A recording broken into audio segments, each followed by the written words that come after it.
Hey, this is probably the week 6 vlog. I just kind of wanted to touch base on a couple things. I've written out a couple things that I wanted to talk about specifically, and that's gonna be me, kind of planning things with my MTs, seeing what's gonna be required of me, and it seems like they have a lot of things that are in store for me. For example, my middle school wants me to help out and conduct during the concert, specifically one of the beginning bands and a couple pieces that they're going to be playing.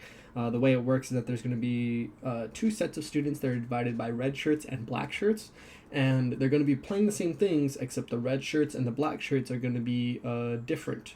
They're going to be different students since there's so many of them. They're playing the exact same things just at different times. And yeah, that's for the middle school. For the middle school, I've done a lot in terms of like teaching some of those classes. My student teacher was actually, or my MT was actually stepped out for a conference, and while he was doing that, I was the one filling in to help him out and sub basically for the entire day, and that was a lot. That was a general lot because I had a 2 periods of advanced band, 3 beginning bands, a jazz band, and a percussion class that I had to teach, and lesson planning for that was a lot. I wrote out every single step of what the students had needed or what I wanted to get done. I tried to send it to my MT and say, hey, do you know, is this going to be the things that they want to cover? And he basically said, yeah, this is completely fine. He changed a few things, like specifically the videos that I was showing them, because I did show them videos, specifically rhythm clapping videos to help them, keep on track with what they're learning in class. And yeah, that was definitely a lot. For the advanced bands, they all went smoothly. It was 100% like probably my best classes. When it came down to the beginning bands, though, that's where I struggled the most because beginning bands is more so like teaching the basics, and I haven't done that in a very long time. My most of my experience is teaching high school kids, and with high school kids, they come with this innate like they certain level of musical knowledge that they come ingrained within themselves, and because they already come with that experience, I don't necessarily have to teach them from the ground up. Beginning band in middle school is obviously where they get that foundation, so building that up from the ground up was very very tiresome in my head, because I don't really think about using smaller words. I want to tell them, hey, open up the embouchure, create a pathway from the lungs to the open mouth so that you have a smaller aperture.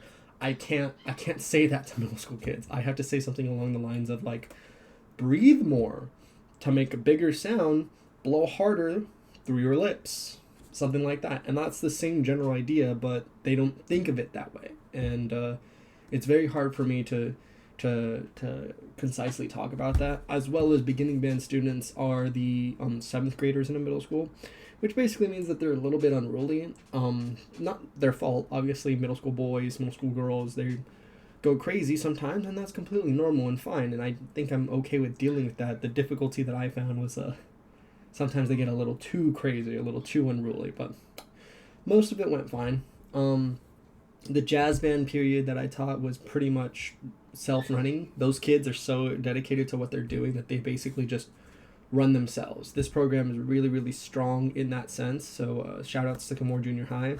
The percussion class was actually one of my favorites because I feel like a lot of that class needs struggling help with percussion methods, ideas.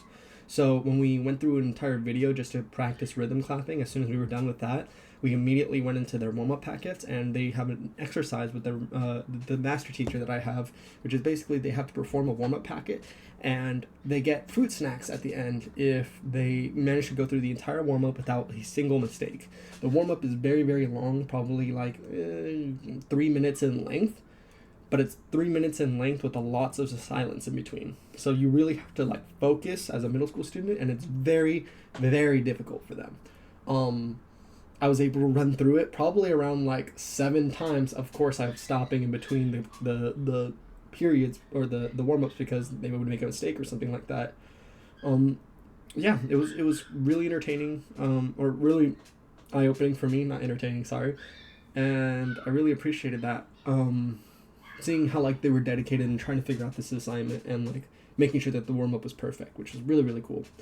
Um, And yeah, then I actually subbed a lot for my high school, which is actually kind of interesting because those mostly it's in the jazz band, and the jazz band period they're very like quick to just immediately figure out what we're doing inside of the class and kind of work through it. And yeah, I was very appreciative of what they had going on there. I think that in the future, moving forward, I'm like probably going to be working with the jazz band a little bit more, and I've already been told that I'm going to be helping during both concerts. Actually, both teachers have a fall concert that I'm going to be helping to help out. So yeah, making time for that. It's a big deal for me right now. Other than that, yeah, thank you guys. Thanks for listening to my rant, I guess. You guys have a good one.